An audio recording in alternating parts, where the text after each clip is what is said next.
You'd visited many parts of the Soviet Union already, but in this summit, you went to Kiev for the first time. What were your impressions of Kiev? Well, I have very pleasant memories of Kiev and the Ukrainian people, but I think my most vivid memory is getting there, not being there. We went down on a Soviet plane, and I recall that there was quite a delay before the plane took off from the airport in Moscow.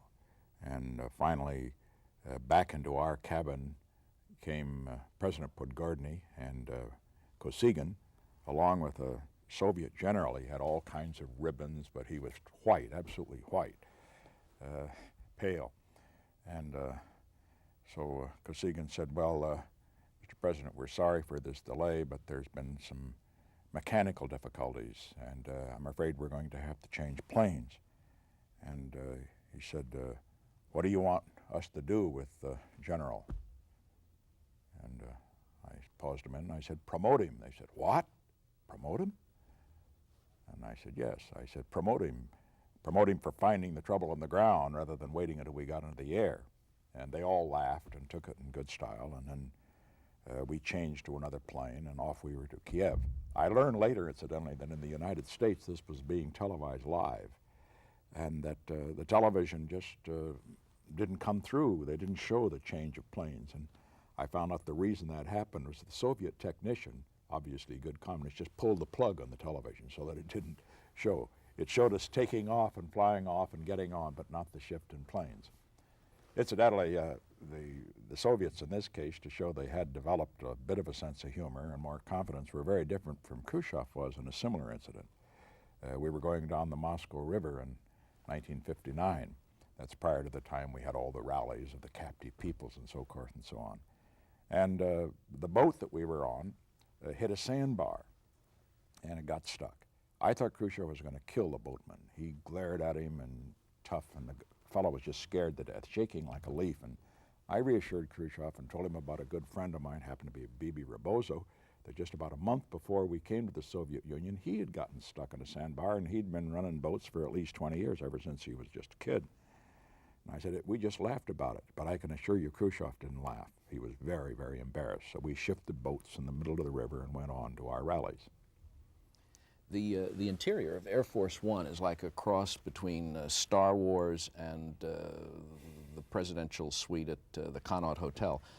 What is the interior of Soviet One like? It's very good and quite similar. If anything, I would say as certainly impressive, and in some ways more impressive even than ours. How so? Well, in terms of the decorations and so forth. After all, we have to understand that in the Soviet Union, when everybody's supposed to be equal and all that sort of thing, that the new class, the new czars, I would like to call them for the moment, live even better than the old czars. The gulf is much bigger between the new leadership than it is previously, and believe me, they live well. Their dashes are magnificent. The huge swimming pools that they have, for example, down in Oryanda and Yalta, we could put 4 or 5 of ours in it, and they'd be lost. And so it was with their planes. They're luxuriously appointed. How do they then relate to the people if there is this tremendous gulf? They don't. They don't? No, they just act as if those who serve them and so forth are non-persons. I know, for example, that as always is my custom, and I'm sure it's the custom of any American politician, after a dinner you usually shake hands with the waiter and so forth, and in many cases where security will allow it, you go into the kitchen and so forth. And I used to do that in the Soviet Union, but as far as Brezhnev was concerned, and the same was true of Khrushchev before, although Khrushchev was more a man of the people than Brezhnev, but as far as Brezhnev was concerned, he didn't resent my doing it. But on the other hand, he just didn't have any contact of that sort, whatever. There's just a great gulf. How does the Soviet man in the street feel about this? Are they aware of the rich lifestyle? I don't think they have any particular feeling about it because that's what they're used to before. That's their history. The czars didn't have much to do with common people and so forth. Incidentally, this is not true just in the Soviet Union. It is true also in other communist countries too. I well remember a visit to Warsaw in 1959. And on that visit, I visited a great steel plant, a modern new steel plant that had been built.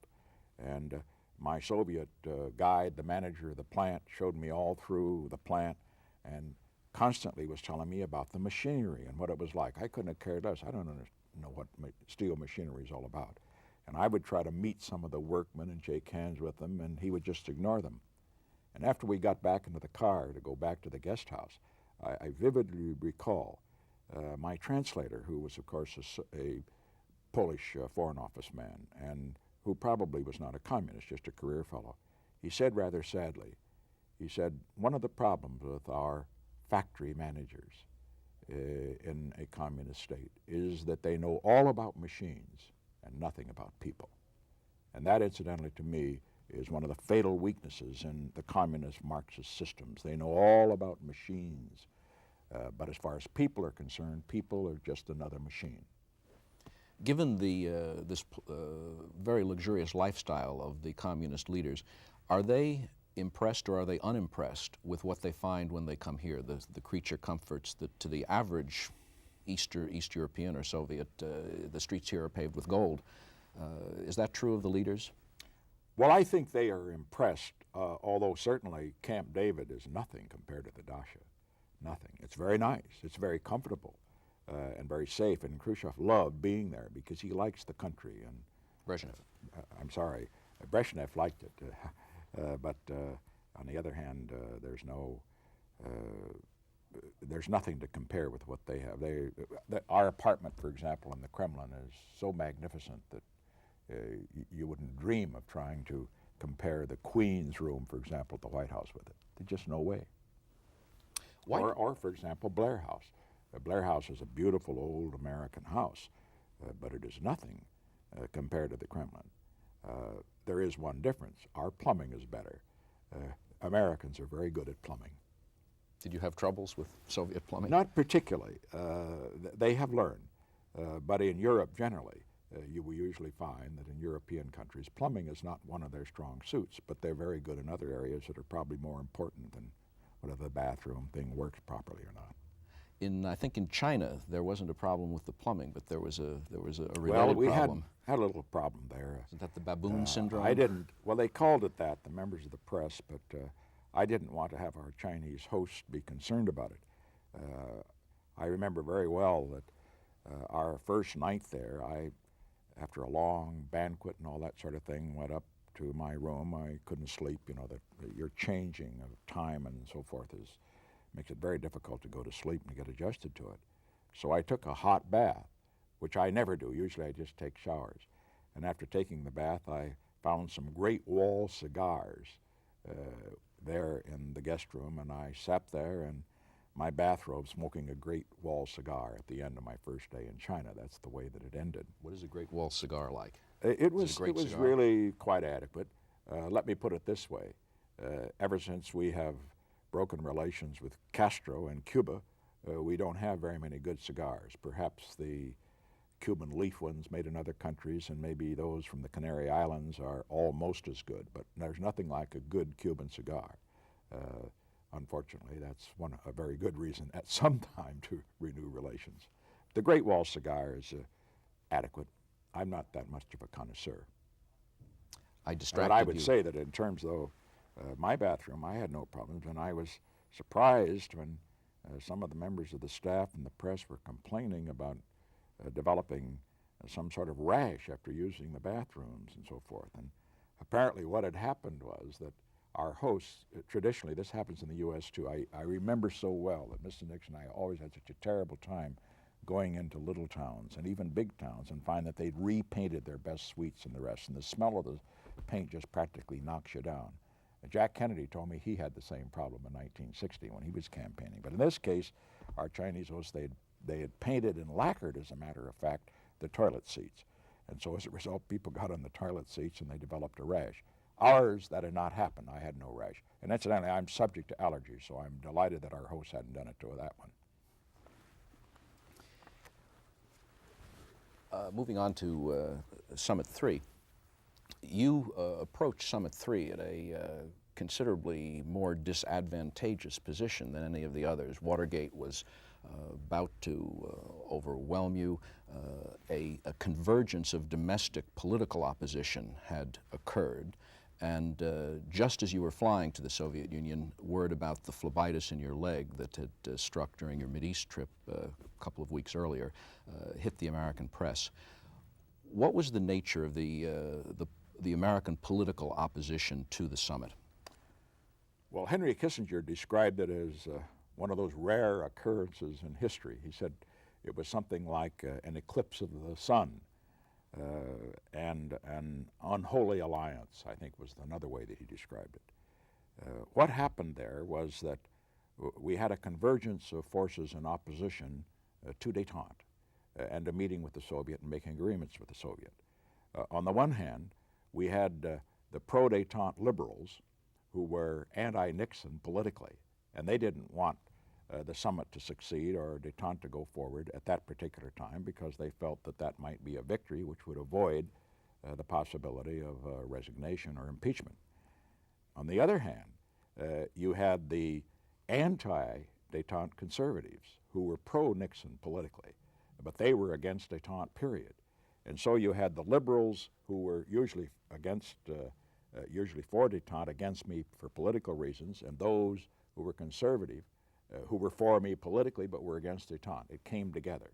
Then the Soviet had to be aware of that, and being aware of it, they had begun to be somewhat disillusioned with détente. And that was the third force. What happened was that they had expected in 1972 progress on the economic front. That was destroyed by the Jackson-Vanik Amendment, which tied any economic cooperation to Jewish immigration, which incidentally hurt the cause of Jewish immigration in addition to destroying the chance to get most favored nation, MFN, for the Soviet Union in progress on that front. And the Soviet were certainly disappointed on that score. Did you try to talk to Senator Jackson or Congressman Vanik to talk them out of that on these grounds? Oh, I talked to the senators, our senator, Senator Jackson and the rest, but to no avail. Why not? Why didn't they see that it no, was hurting what they wanted to accomplish? I cannot speak for all of them, but Senator Jackson is a patriot. There's no question about that. But one, he was one who did not trust the Russians, neither did I, but I felt we had to deal with them and I thought we could do it competently. And second, he was one that was very close to and very influenced by the American Jewish community. He was their champion, and they contributed enormously to his unsuccessful campaign for the nomination. They were his major financial backers. I do not suggest— nomination for president. That's right. I do not suggest that, and would not suggest, because he is a patriot, and he stood with us on ABM and other critical issues when many of the liberals would not. But on the other hand, I do not suggest, therefore, that he did this because he was bought. He was not. But he deeply believed in the cause of Jewish immigration and therefore supported the Jackson-Vanik Amendment, of which he was one of the co-authors. And it paid off very well for him politically. Why were the— Excuse me, I have to interrupt this for 1 second. Keep the tapes rolling, everybody. It's only going to take a second. I want you two to address the mic table, please. Ray.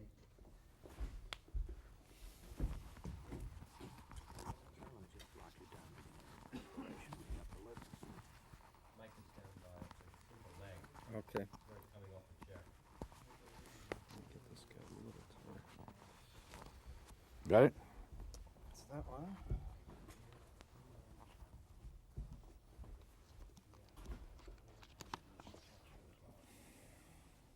Larry, the silver one or the black Yeah, one? it's the one that's coming down the leg of the chair. As long as it's hit, yeah, it looks good there. Need it to go this way? With the president. Okay, fine. Leo, can you move around to that side and just give a cue on around? I can do it. I'm gonna come back with this. Tom, we'll give you. Can you see this better? I see it. Okay, fine.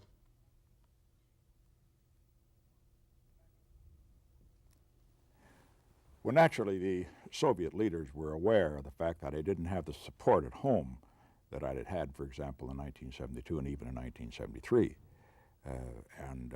I would not have been surprised if that had not influenced them to an extent on two scores. One, that with my lack of support at home, that I would be willing to make a deal that I otherwise wouldn't make, which was not about to be the case. I wasn't there to go to give away the store and didn't do so, despite their attempts to make me give ground on the key issues that we were discussing. Did they try to take advantage of your weakness? Well, I think it's possible. It is possible that they're motivated by that, but it's also possible that they were motivated by another factor that I think was even more important.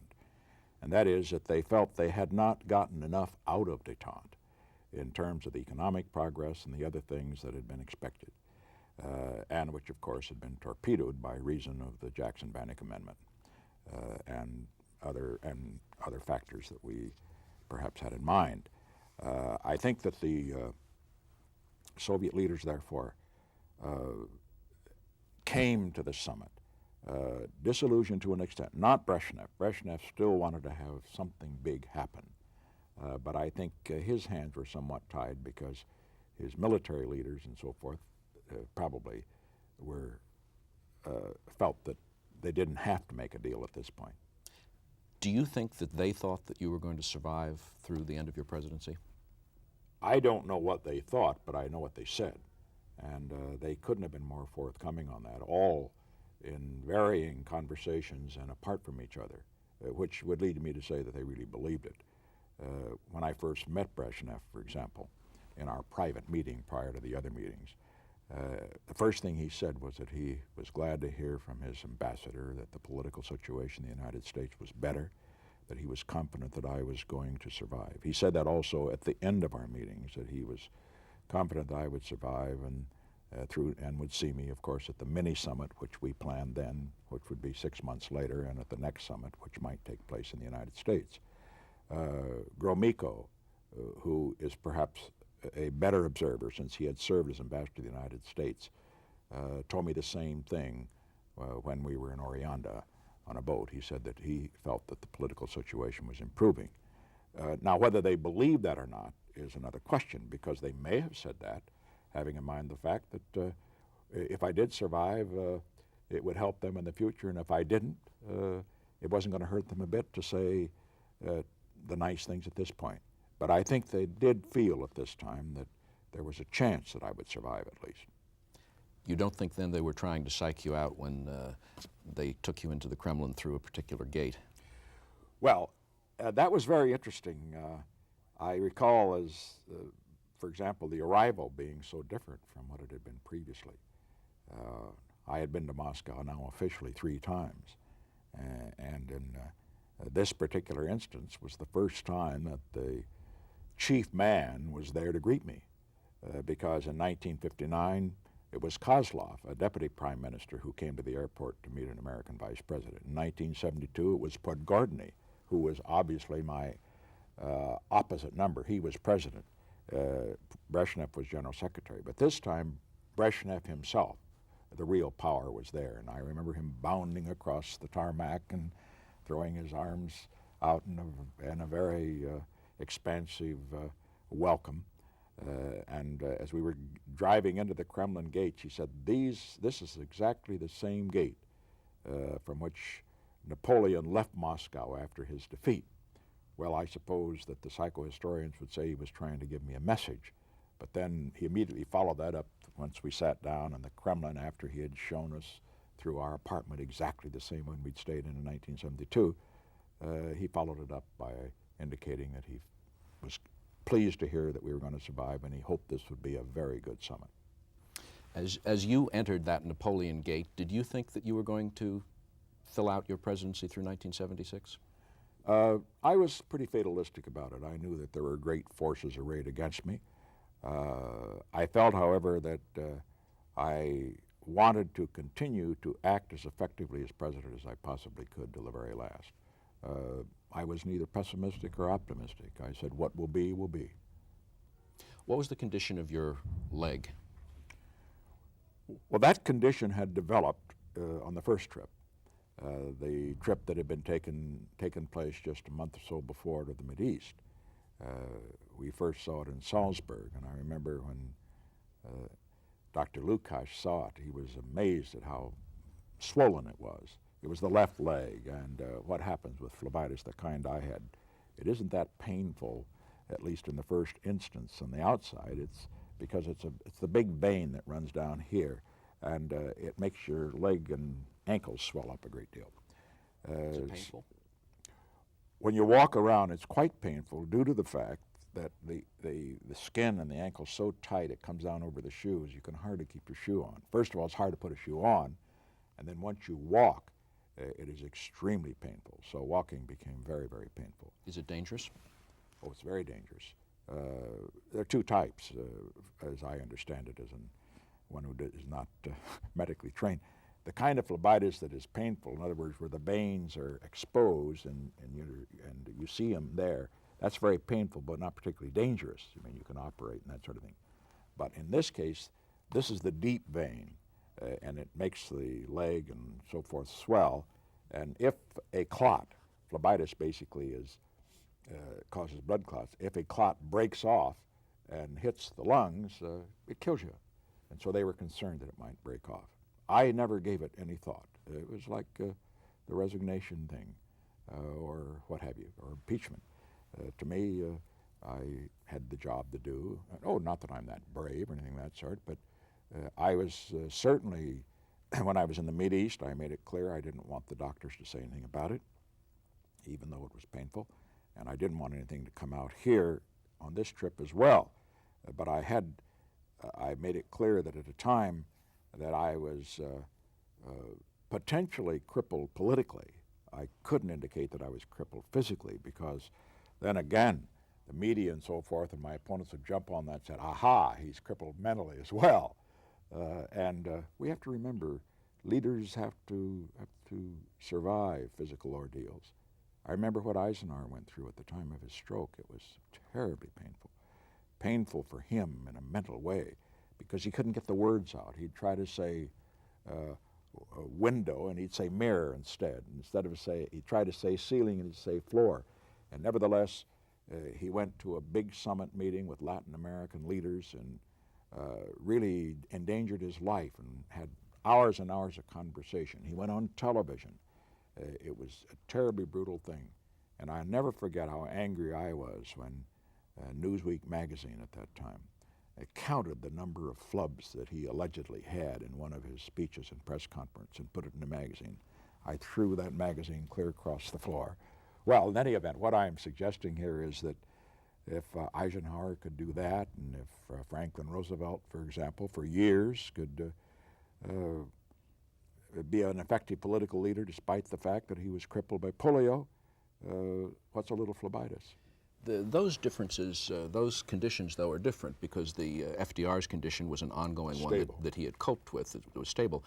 Eisenhower's condition, do you think he was sufficiently impaired that he should have considered resigning? If, for example, he had meant to say don't bomb and had said bomb, that would have... No, it wasn't that way. Eisenhower would have resigned. In fact, he considered it when he first learned about the stroke. And he says, if I can't do this job, Mamie and I are going to be farmers again. I remember that very well. And Sherman Adams reported that to me the day that I learned about the stroke.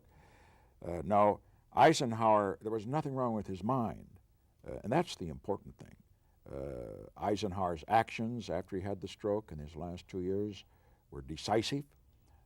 He was just as strong a leader as he was before. He just couldn't speak as well as he could. I used to say to him, and try to get him to laugh about it a bit, that his problem was that his mind ran faster than his mouth, and usually with politicians it's the other way around. Some writers claim that you're exposing yourself to the danger and the tension and the pressure and the physical exertion of the Mideast trip and the European trip and the Soviet summit after you discovered you had this phlebitis, which was potentially life-threatening, indicated almost a death wish, that the fatalism in terms of the political problems you had amounted almost to a death wish. No, that's ridiculous. I'm not that kind of a suicidal type of person. But I think I've always been one of the reasons that I think most of our media friends, quote unquote, rather miss me, is that they just can't resist psychoanalyzing because they think I'm a very complex and therefore interesting person. Aren't you? And in this case, I'm not going to disillusion them. Did you, do you think the media misses you? With the media? Well, they would never admit it. But media generally, the media people, there's no question that most of them don't particularly care for me because I'm a conservative and they're liberals. And I think, unfortunately, they feel I'm a fairly intelligent conservative, and that they can't bear because they think only liberals are intelligent. Conservatives are supposed to be know-nothings. I think what it really gets down to is, though, that they got to have a story. And sometimes they like to have somebody around who is controversial, who says something, who does something that is controversial, that makes a big story. For example, I think in fairness to the media, I think they enjoyed and appreciated my trip to Russia in 1959. Scotty Reston and others, who generally have not been known to be supporters, spoke rather glowingly of that trip because it was a great adventure. And I would say about the only time that they were really enthusiastic about my presidency was on the China trip, because it was a great adventure for them, even though they wished somebody else had done it. Why did they wish someone else had done it? Oh, because they didn't want me to have the success. Was it given to you only begrudgingly? Do you feel you got the credit from the China trip that you deserved? The credit is irrelevant. What was done for major historical and geopolitical reasons. And as far as credit is concerned, you just don't ask for any of that. There was another argument that in your, not just your diminished physical capacity, but also in your diminished political capacity, you shouldn't have gone to the Third Soviet Summit. And the fact that it didn't produce anything or much of major importance was taken as proof of this. Well, when you say it didn't produce anything of any major importance, when you compare, for example, the much praised test ban that was negotiated during the Kennedy administration, which only covered atmospheric tests, with the threshold test ban, which covered the kind of tests that are made these days, the below ground tests, and covered all kinds of tests that could not be hidden by the threshold test ban, which covered all tests above 150 kilotons. The reason that we couldn't make it comprehensive was that below 150 kilotons, you would have to have some sort of verification, which the Soviet would never agree to. But that was a major achievement. That was worth going to Moscow for. No, I think certainly my critics understandably would have preferred that I not have gone to the Mideast, yet it was a very worthwhile trip. It set the stage for some developments in that area that are positive, for a new relationship, putting a seal on a new relationship with Arab countries, as well as some reassurance to Israel. And the same is true of this. It continued the pattern of summits, which I think were important, and it also laid the groundwork for the summit which President Ford had, the so-called mini-summit that we had agreed to in Moscow when he had the arms control agreement at Vladivostok for offensive arms. So what I am suggesting here is that I thought it was important to go. I thought not going would have created enormous problems because it had been agreed to long before, and it would have, not going would have meant, well, you ought to just resign if you can't do the job. I think we better get on with some of these other things that have been too far. During the summit, you went, Brezhnev took you down to his villa in the Crimea. How was your leg there? It wasn't too bad, except when we went walking. And it involved a lot of walking and climbing. It involved a when lot you of were walking there. because he wanted to show me the beauty of the place. It was another one of these residences of a former Tsarist noble and so forth. And that was the first time that he asked me about it. He said, "How is your leg?" He'd read about it, of course, because there had been a story after I went to the Mideast. Dr. Takash had indicated that I had risked my life, and I think he believed that. And later on, of course, after I left office, I had a very serious operation. It wasn't the phlebitis that almost killed me, it was the operation. But in any event, we recovered. During your time in the Crimea, you had a long private conversation with him in his cabana by his pool there, in which you discussed China. Had he changed his Attitudes position? had very much changed. Very interesting to analyze the Soviet on China. 1972, right after we had been to China, he was very careful not to raise it particularly, just in passing. He didn't want to show any concern about it, although I knew that he was deeply concerned about it. I think one of the reasons they were so anxious to have a summit is that we had one with China. And the second point is that in 1973, China was a major subject of concern. That was when he told me out in San Clemente that he felt the Chinese would be a serious nuclear threat in 10 years, which I did not believe and still do not believe. And of course, 10 years have passed and it hasn't happened. Do you think he really believed it, or was he just trying to dramatize the problem? I don't know. I think he was concerned, however. I'm not sure that he believed that. As a matter of fact, he's too intelligent to look at the Chinese economy and think that it could produce that much that soon. But I think what happened was that he was trying to develop a closer relationship with us vis-a-vis the Chinese and making the point. He was overstating. But in 1974, it was interesting to note that he spoke very disparagingly about the Chinese. He said that they were a very backward people, that 75% of them were illiterate, that 85% of them lived in agriculture and were not in industrial production, and that it would be at least 15 years or so before they developed a significant nuclear capability. And then he made a very interesting point, though, in following that up. He said, really, the only two nations in the world that really matter are the Soviet Union and the United States. He said, look at Europe. I mean, Europe is divided and it doesn't have the power, but we matter. We can change the world. And that is when he made a proposal, which we could not accept, that we would set up a joint U.S.-Soviet agreement, a condominium sort of effect, where either one would come to the defense of the other in the event it was attacked. Well, of course, that would have driven the Chinese up the wall, it would have driven the Europeans up the wall. It simply couldn't be agreed to on that kind of a basis. But I think that when he made that point, he also expressed his views about nuclear war generally. And I thought it was very interesting when he said, look, if there is a nuclear war, it will destroy the white races. All that will be left will be the blacks and the yellows. And I think that was his conviction. And incidentally, he is quite right. I don't mean by that there won't be some white people left, maybe in Latin America, but in the event of war, assuming that it is nuclear, the nuclear powers in the Soviet Union, it's in the United States, it's in Western Europe, and a lot would be left the other way. So I think he was simply making that point quite vividly. Did you raise again the question of Jewish emigration?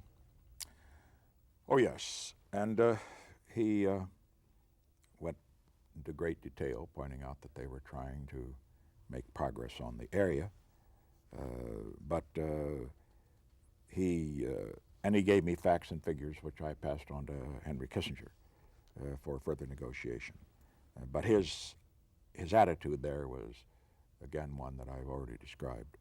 He simply felt that they were doing everything that they could. In this summit, you also visited Minsk, and there was a very moving moment when you were taken through the village of Katyn, which had been obliterated by the Nazis. And after walking through this memorial, they sat you down in almost a surreal scene, a single desk to sign the guest book, a single desk at the end of a paved area with just low green fields on either side. And you sat there for several minutes and wrote a very moving inscription about building a monument to peace for children of the future. Were you and it was much noted that you sat there for several minutes, were you as moved by that experience as you seemed to be? Well, you know, I noted the media made a great deal out of the fact that I must have been terribly moved and that sort of thing. And it'd make a lot better story to say yes, but of course it isn't true. It's like famous last words before people die and all that sort of thing. Most of it's made up. But here, in this case, what happened was that it was almost a mile to walk through the memorial. It was the village streets and so forth and so on, cobblestone. And by the time I got there, I was totally lame. And I had to sit down, and my ankles all swollen over my shoe, and I just simply couldn't move. And so consequently, I was trying to let it heal a bit before I had to stand up again and walk back to the car. And then, obviously, I was thinking about what I was going to say, and what I wrote I thought was at least partially eloquent. You were able to avoid the press during a lot of the summit because, of course, you were in meetings, and so you were isolated from them, and Ron Ziegler took care of the press conferences. But Mrs. Nixon, who had an independent schedule, was surrounded by them all the time, and it must have been very difficult for her, knowing about your leg and knowing that whatever else she did, all they wanted to do was ask her about Watergate. Did she express her concerns about that or her frustration? No, her comment usually was just an area, well, it's just for the birds. She wasn't about to About get into- Watergate. Yeah. And yeah, when they'd ask about that, and she'd say, well, I'll be glad to talk about the trip. I said, I think we're more concerned about what's going to happen to our children and grandchildren than about what a break-in that occurred in Watergate. And that would shame them just a little bit, to concentrating on these great issues that we were discussing that involved the future rather than something that happened in the past. But she handles them in a very cool, detached way, which you should drive them right up the wall. That's why they called her a plastic Pat. It wasn't because they didn't think she was intelligent. She's far more intelligent than most of them, with much better educated, much better record in school than most of the press ladies. Not that they aren't bright, some of them, one or two. Was she concerned about your continuing on with your leg in the condition it was? Yes, to an extent, but she tended to be somewhat fatalistic too. She never suggested, for example, that, well, you shouldn't take these risks and so forth and so on. And I think one of the reasons was she knew that I probably wouldn't pay any attention. She knew I was determined to go through, and once the decision is made, well, she supports it, and supports it very effectively. Did you get a chance, on trips like this, do you get any chance to be alone together? Not very much, although I must say Brezhnev was quite considerate down there. We were, after a long, long day of conversations in which we were negotiating about the threshold test ban that we agreed to, and about the limitation on MIRVs, which was the major purpose of these negotiations, in which the Soviet Union, as had been the case in 1970 when we first opened that issue with them, and again in 1972 and 73, which they refused to negotiate on because they were behind, and they didn't want to negotiate until they had caught up. But after that long day,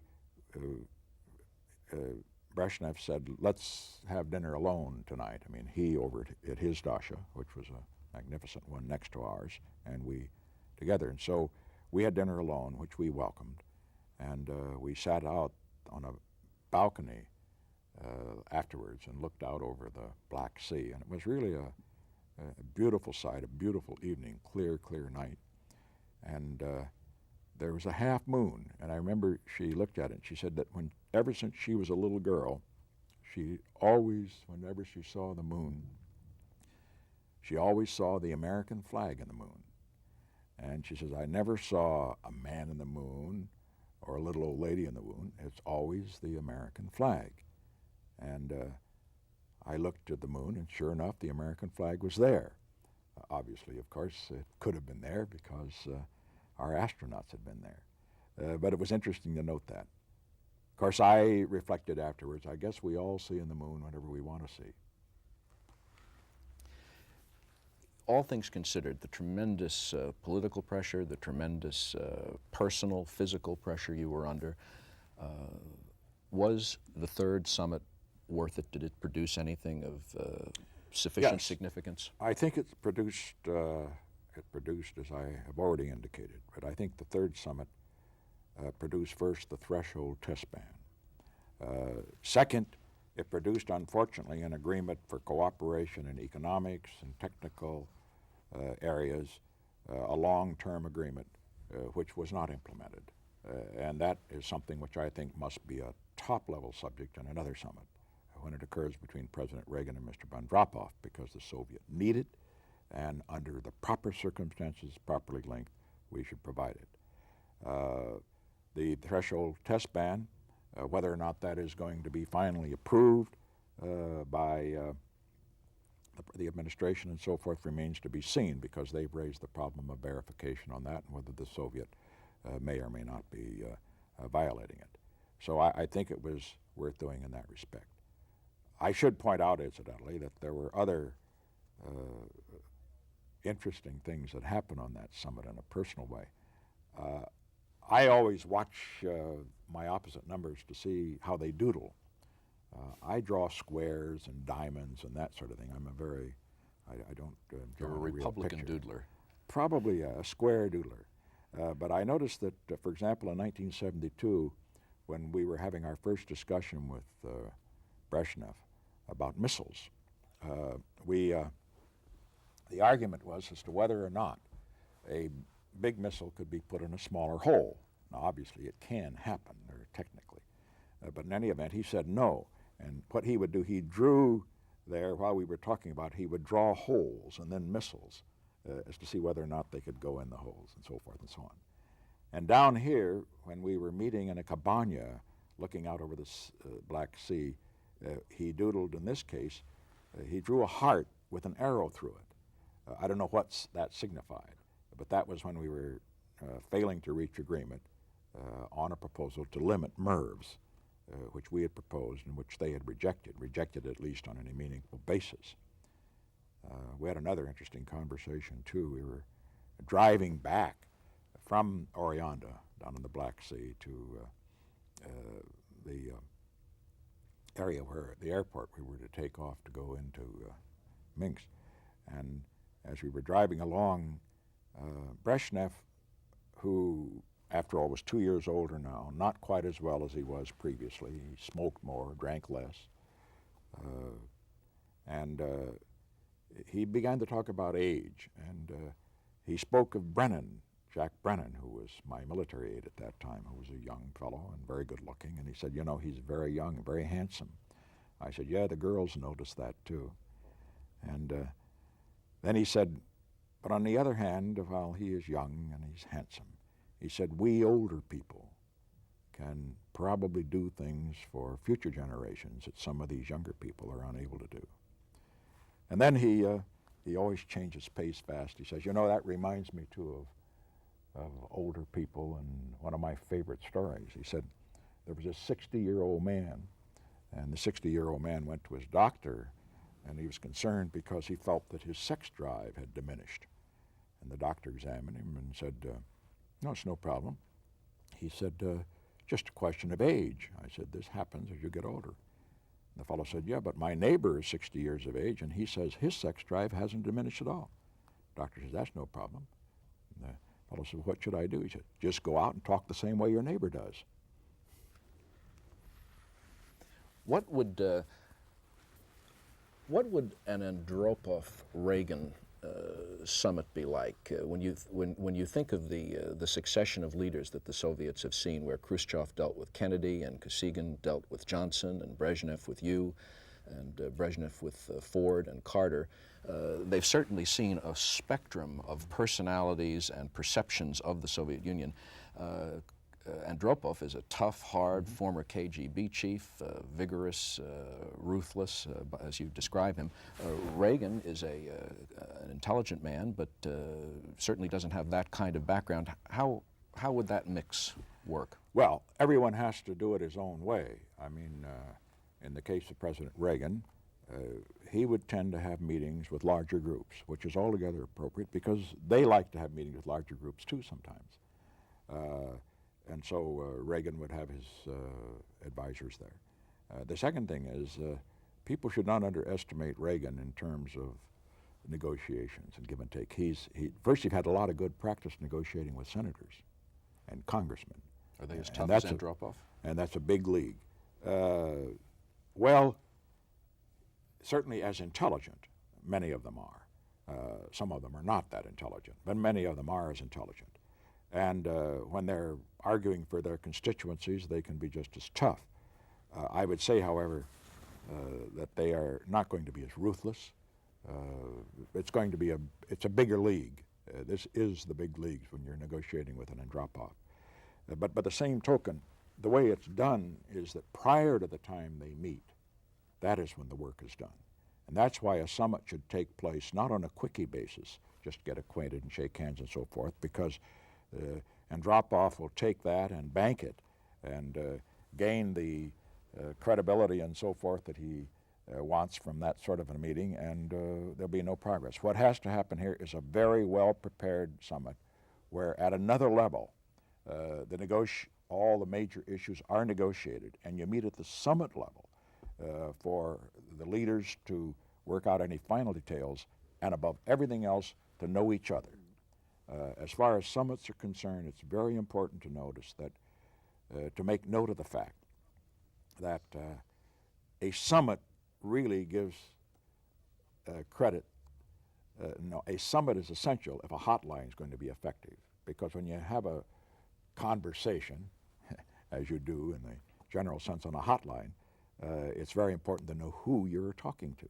Hotline isn't a phone, is No, it? of course You don't not. actually talk. But it's a conversation whereby messages are sent back and forth. But a message means a lot more when each individual knows the other person, knows how far he can be pushed. He will not underestimate him or overestimate him, as the case might be. So it's very important for people to see that Reagan, whom they've seen on television, being so gracious and to his critics and unflappable, and Mr. Nice Guy, to see that beneath that velvet glove is an iron fist. Very important for them to see that he's reasonable, to see, on the other hand, that some of the rhetoric that they may have heard does not indicate that he wants to destroy them, and that he can be dealt with. All of these things can get across in a summit. They can be important, but that isn't enough. That's atmospherics, that's spirit, that is important. What is essential prior to the summit is that on major issues like arms control, trade agreements, and so forth, they all be tied into a package. Wasn't Lyndon Johnson very bitter about summit spirits when he talked to you in 1969? Yes, he said they were totally useless. He pointed out that Kosygin had made promises to him about Vietnam at a time he had met him in Glassboro in 1967, didn't keep any of the promises, whatever. Did he give you advice for dealing with them? He said, just be tough with them. He said, be sure that they don't have any illusions on that score. What was the farewell at Summit 3 like? You were certainly going back to a very difficult and maybe even uncertain political future. Could you tell that in the way Brezhnev said goodbye? Well, first of all, they had as they had in 1972, a brilliant reception in the great St. George's Hall for the media, for all the delegates and so forth and so on that were there. And all the caviar was piled up as it was previously, and a fine orchestra was playing. And I was very impressed, incidentally, at their thoughtfulness. In 1972, they played April in Portugal, a song that's not very well known here, but which was everybody had known who knew us well that it was Mrs. Nixon and my favorite song. And this time, they were playing all the songs from Tricia's wedding, which of course had been televised in the Soviet Union, which took place in the White House in 1971, and we were impressed by that. As a matter of fact, it might have been that Mrs. Brezhnev, I mean, despite the fact that Brezhnev has a reputation of being quite a ladies' man, he was very devoted to her. And she told me that she recalls so vividly when Tricia had come with her husband, Eddie Cox, to Moscow in Christmas time of 1972. And he said when she came off the plane, he said she was so beautiful. He said she reminded her of a white winter snowflower. She apparently was wearing something white. But in any event, all this was, of course, impressive. They were trying to do it in the right way. But in any event, as we were leaving, I knew that Brezhnev was disappointed.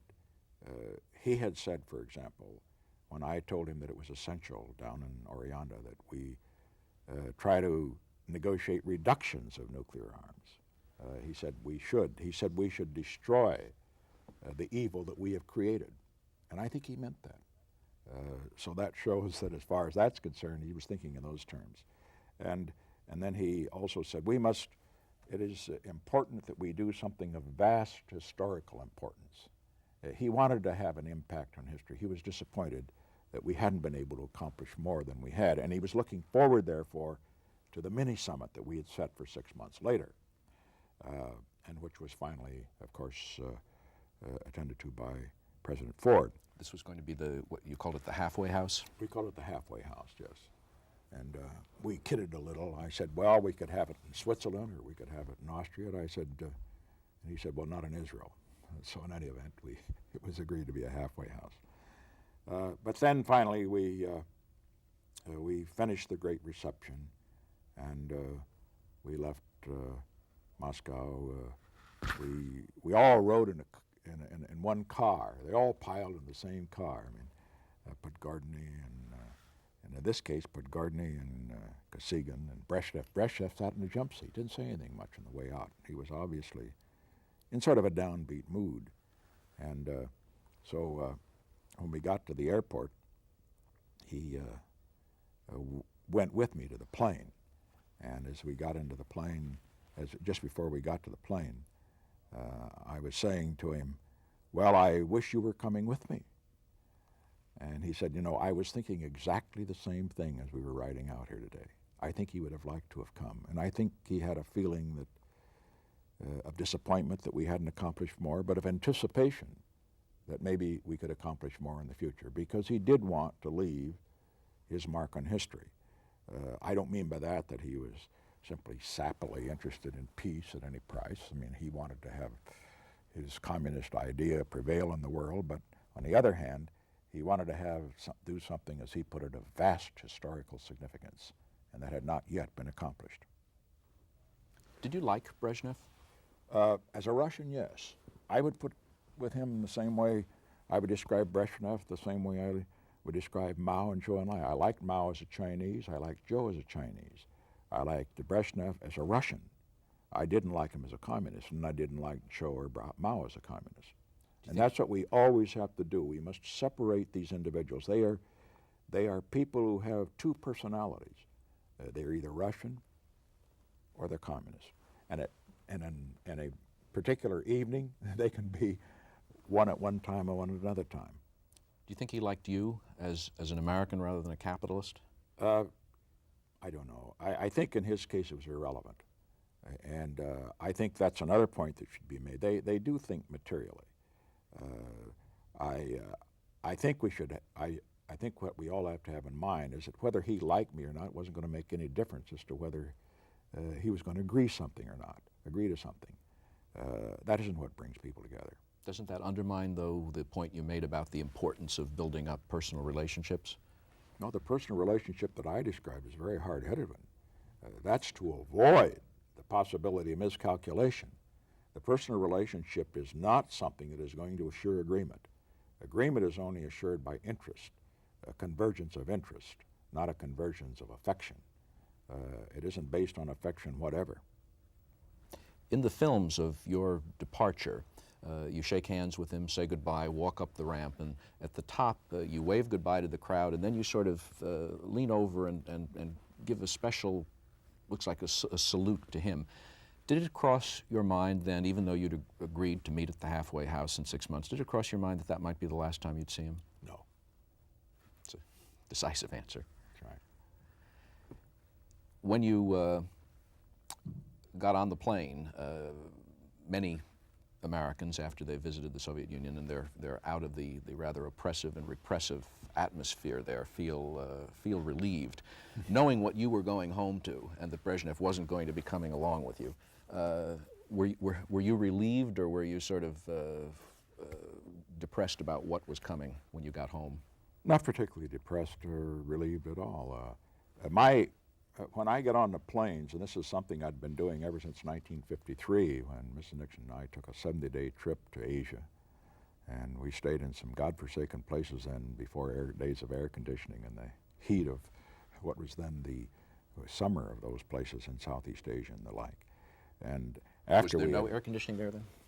only in the only one place that there was air conditioning on that trip in 1953 was the ambassador's bedroom in Saigon, Ambassador Heath's bedroom. Every place else they didn't have it, but we survived it.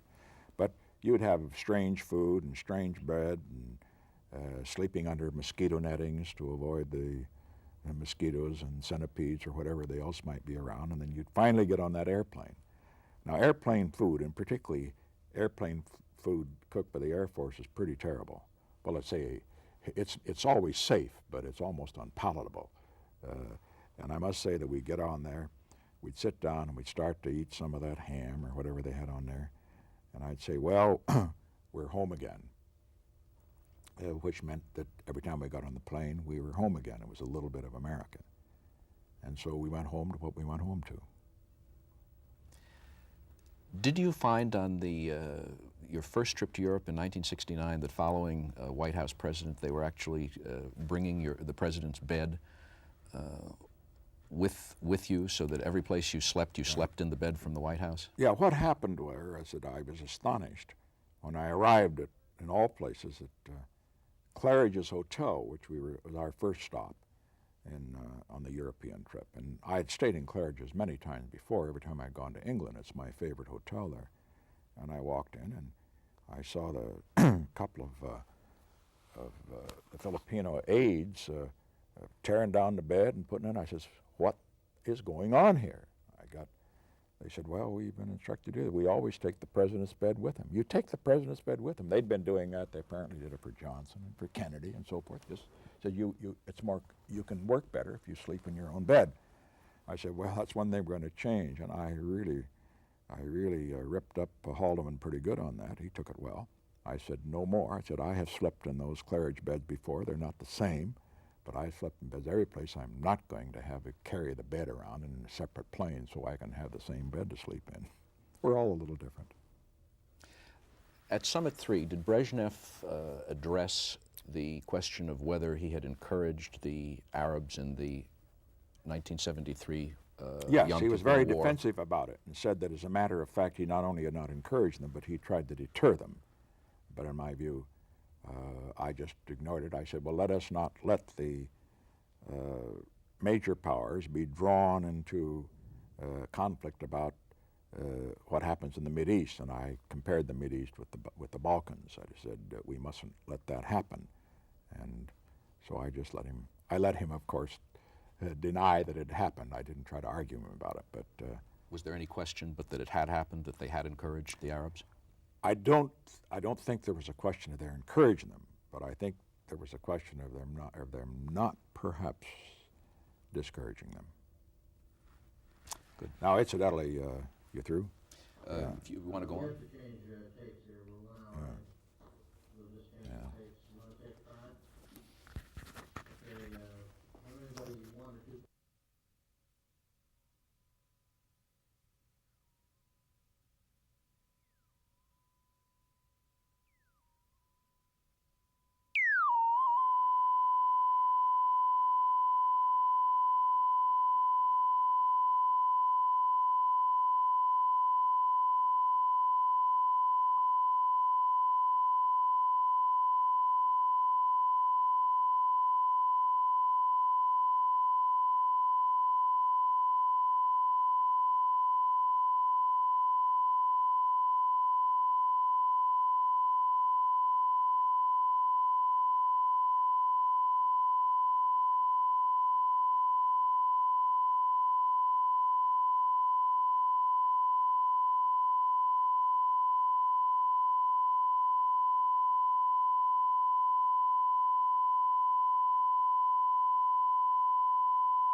Leaders. See, that's my Yeah. point. Yeah. The There's not 73 that much war, in and of the itself. 73 war, the substantive part, in other words, why the The questions you remember about the Mideast, the Jewish lobby. That's what I would suggest. And then the others can go in the leader section. Frank, we want to knock you for the question. Yep. And Ray's on for that for one second. Keep The way I would get at this question is that do you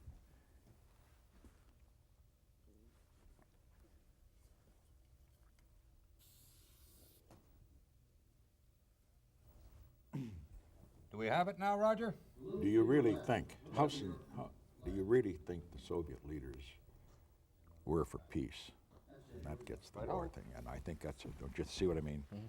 That gets a we'll see it. I think it may fit in.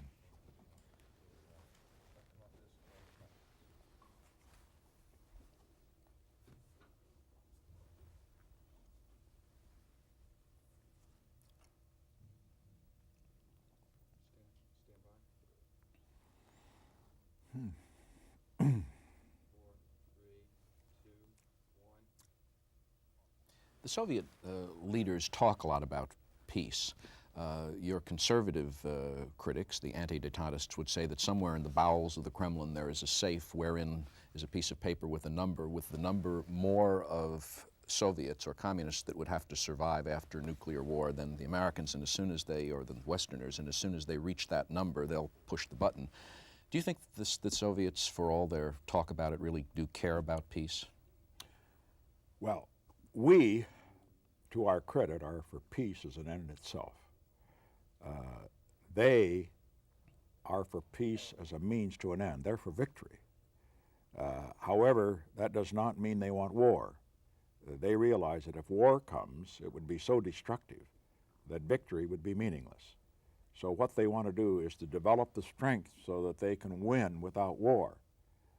And that means develop strength that will be credible, that if war comes, that they would come out ahead, whatever that may mean. But if you ask about their attitude toward war, they have deep feelings about that because they went through World War II. I mean the present leadership. The new leadership, when further on, maybe they will not have it. But I remember the conversations that we had on our last summit trip, a conversation in an airplane. And on one occasion, they were talking about the terrible situation during World War II. And Brezhnev spoke of war in wintertime, how terrible it was because the corpses would be frozen in such grotesque shapes. And I said, just like a tragic ballet. And then Gromyko said, well, in summer, when it's hot and the bodies rot, it's just as bad. And so they've been through a lot. They don't want to have that happen again. So I think they have mixed emotions, but there's no question that they want to avoid war if they can. They want to win without it. There's going to be a lot of increasing pressure for a summit, especially as the '84 presidential election gets nearer. Is there anything to be gained by a Reagan-Andropov summit at this point? Well, the first thing to be gained is to reduce the possibility of either miscalculating with regard to the other. That's why it's important they know each other, so that they don't get the impression that either the one or the other is going to be belligerent and engage in a rash act and therefore is totally unreasonable, or on the other hand, which is even worse, in my view, to get the impression that the other, in this case, President Reagan, might be susceptible of being pushed around. Therefore, to have that kind of hard-headed talking, which is the kind of talking we had with Brezhnev in 1973 in San Clemente with regard to the Mideast, which meant that when I called the alert and then sent him a hotline message, he thought that it might be credible. This was the nuclear alert in 1973. The nuclear alert in 1973. An alert works. A hotline message works best when your opposite number knows you and believes that you are not a rash person, but that you are not one that will take action unless you are prepared to follow through. I think it's very important to get that across. So that's one purpose. But beyond that purpose, there must be agreements. I think there probably will be an arms control agreement of some sort. I think it's very important, however, not to make that the centerpiece of the summit, even though many will try to do so. Because what we have to understand is that arms control should never be an end in itself. The purpose of arms control is to reduce the danger of war. If you were to cut nuclear arms in half, as President Reagan is trying to do, and if they were to agree to that, you'd still have one hell of a war if you have disagreements on political issues that lead to war. Historically, we will find that it is not the existence of arms that leads to war, but failure to resolve political differences that lead to their use. That's why there should be no arms control agreement unless that is linked to political issues and political conduct. Otherwise, it does not serve the purpose of reducing the danger of war. The second point we should have in mind is that a summit provides an opportunity to move forward in the areas that we were beginning to move in 1972, 73, and 74 in the economic area. Now, there are many that suggest that that's a great mistake. The Russians are in deep economic trouble, which they are. They have other problems and that we shouldn't bail them out.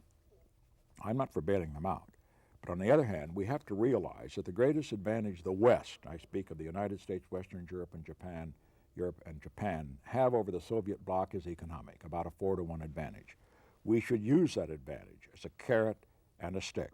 And incidentally, before that summit, it's very important that President Reagan, to the extent possible, get cooperation and agreement among our European allies and the Japanese that they will support a united front on the economic area. What I am suggesting here is that we ought to try to accomplish at the summit level 2 general principles. One is we should take the profit out of war. And by taking the profit out of war, what we have to do is to have arms control agreements based on equality of strength so that any potential aggressor will know that he will lose more than he may gain from war. That is why the U.S. defense buildup is essential. Essential in order to get an arms control agreement and essential in order to take the profit out of war. But you must combine that with what I call another pillar for peace, and that is you must increase the rewards for peace. And by the rewards for peace, I mean to give the Soviet Union an economic stake in avoiding war. That doesn't mean technological trade which will build up their military, but it does mean in other areas to provide economic cooperation in ways that will give them a stake in maintaining the peace. You've talked about the what has been called the madman theory involving Nixon, that with your background of strong anti-communism, Henry Kissinger was able to talk to the Russians and to the North Vietnamese and say that unless you negotiate in a serious way, Nixon is just erratic enough that he might do something dangerous. Is there a madman theory that applies with someone as amiable and someone with no foreign policy background like President Reagan? Are they going to fear him? Well, it isn't just what I would call a madman theory. I think that overstates it. I remember Johnson telling me in 1959, or 69 I should say, that Johnson told me when he came to the White House that he felt that one of his mistakes was to give the Soviet an impression that we wanted peace and we would pay almost any price to get it. He said one of the advantages that Ike had, he always called him Ike, I never did, but he said one of the advantages that Ike had was that the Russians were afraid of Ike, afraid of him because he had been the great commander in World War II and because of his military background and just because of the kind of man he was, even though Eisenhower was a very amiable, pleasant, grandfatherly type. But they knew that beneath that exterior was a very cold, tough fellow. Do you think they were afraid of you? Oh, yes. Well, they were afraid of me, though, not because of my appearances and not because of my speeches, but because what I had done. There is nothing that added more to my credibility, certainly with the Russians and with others as well, than that I took great risks in order to bring the war to Vietnam to a conclusion, to assure the withdrawal of our forces, the incursion into Cambodia. The purpose of that was to shorten the war, to make sure that our withdrawal program could go forward on schedule, and to save American lives, and it worked. The fact that would be 3 weeks before the summit meeting in Moscow, which we wanted, which they wanted as well, that we bombed and mined Haiphong after there was a great North Vietnamese offensive supported by Soviet tanks and guns, which we could not tolerate. I remember people said, well, you can still go to Moscow even though Saigon is lost. I said, no way. I said, I can't be sitting across the table from Brezhnev when Soviet tanks are rumbling through the streets of Saigon. And that's why we did what we did. And despite all the predictions by some of our Soviet experts to the effect that they would have no choice but to cancel the summit, it made them really, I think, more eager to have it. And the other thing, which I think may have had some impact on their thinking, was that even after the elections of 1972, the December bombing, which was the critical action that was taken in order to break the deadlock in Paris and have the peace negotiation. That was a very difficult decision, but it was necessary. Now, all of these actions, you don't take them in order to prove that you're a madman or that you're a tough guy or a macho and the rest.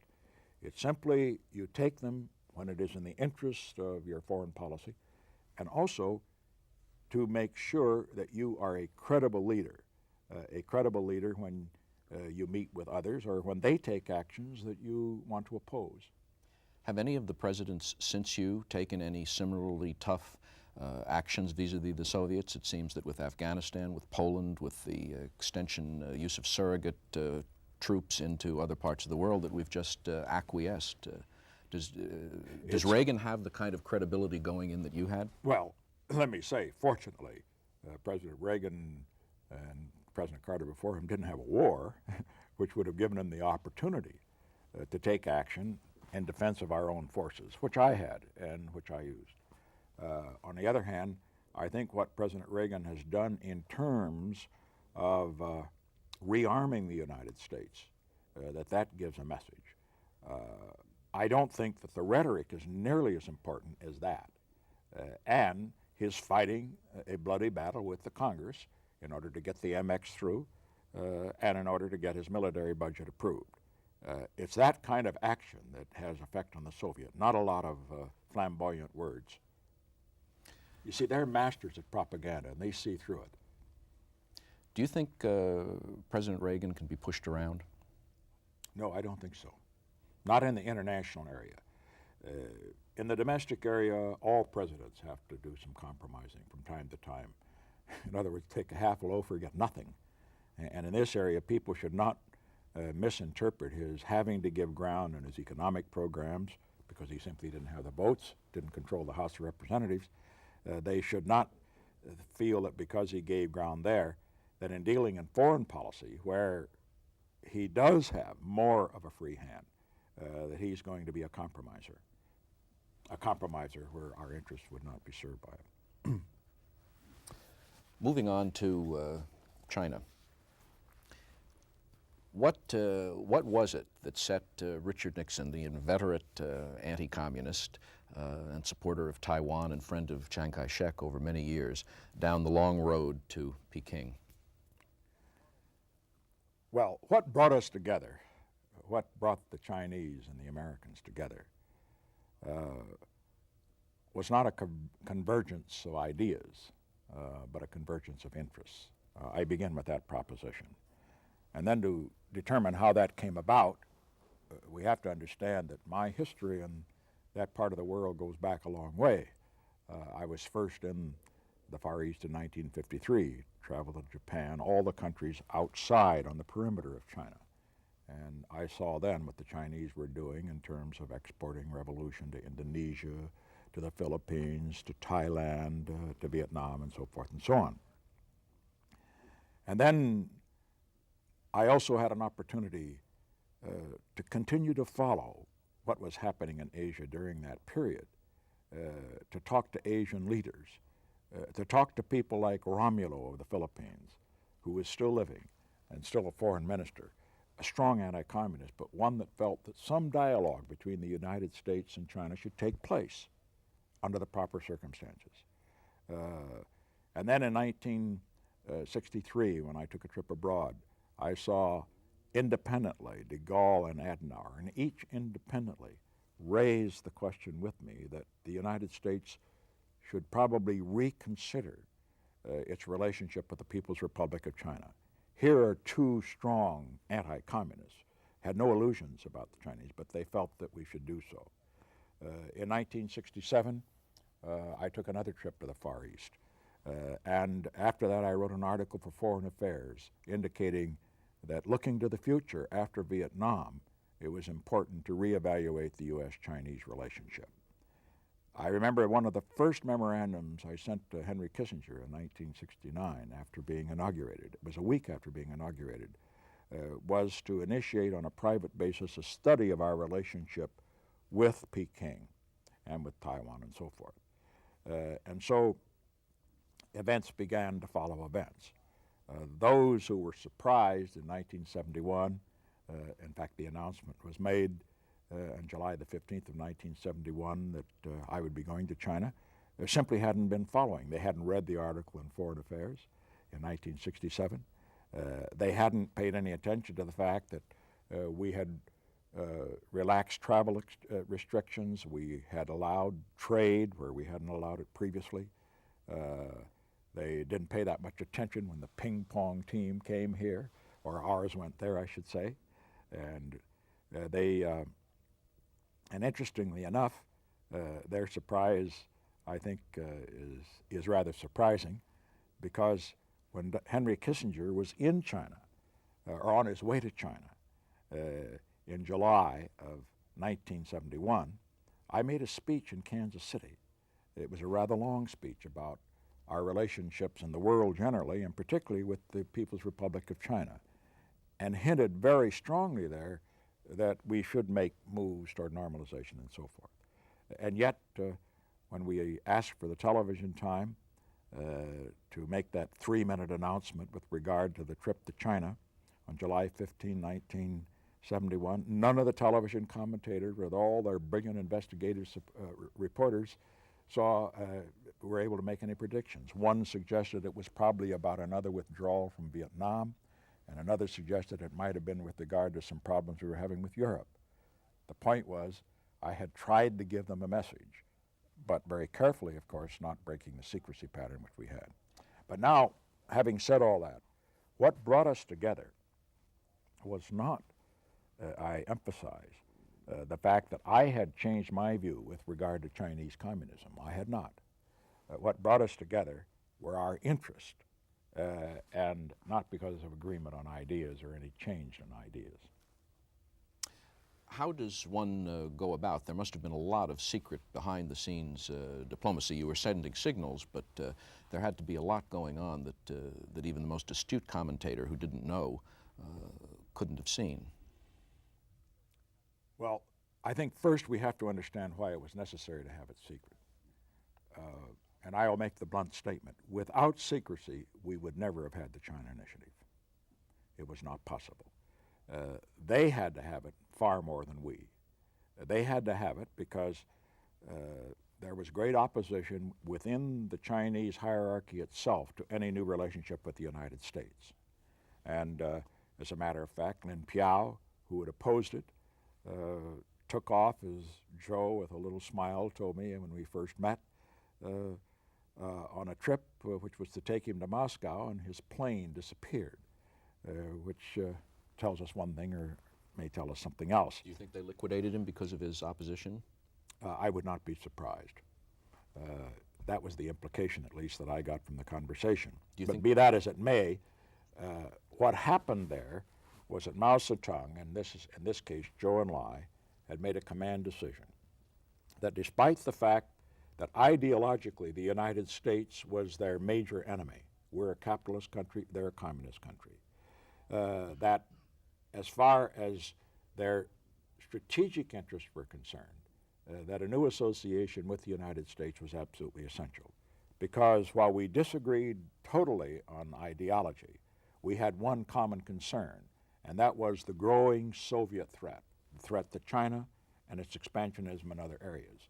And the Chinese knew that there was no country in the world except the United States which would be able to contain that threat in the event it were aimed at China.